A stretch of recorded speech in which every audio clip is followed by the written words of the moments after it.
आणि आता राजकीय घडामोडींनंतर आता इतर बातम्या पाहूया। राज्यातल्या सारथी बार्टी महाज्योती सीईटीचा पेपर फुटलेला वा पुणे विद्यापीठाचा ढिसाळ कारभार पुन्हा एकदा चव्हाट्यावर आलेला आहे।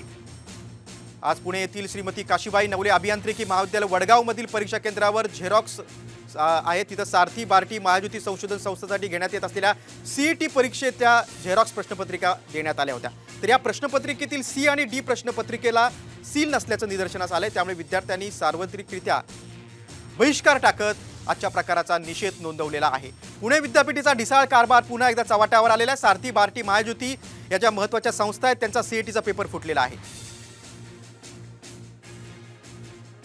आपण अधिक माहिती घेऊया। आमच्या पुण्याचे प्रतिनिधी अक्षय बडवे आपल्या सोबत आहेत। अक्षय, हा अत्यंत गंभीर हा सगळा प्रश्न आहे। सी आणि डी प्रश्नपत्रिका सील नसल्याचं समोर आलंय, काय आता ऍक्शन घेतात का विद्यापीठातले अधिकारी? नक्कीच आपण जर बघितलं असेल तर विद्यार्थी आणि परीक्षा केंद्रावरचे जे घोळ आहेत, जे ढोंगळ कारभार आहेत, ते अनेक वेळा समोर आहेत आणि आज पुन्हा एकदा सारथी बार्टी महाज्योतीतर्फे घेण्यात येणारा जो सीईटीचा परीक्षाचा पेपर आहे तो पुन्हा फुटलेला आपल्याला पाहायला मिळतंय।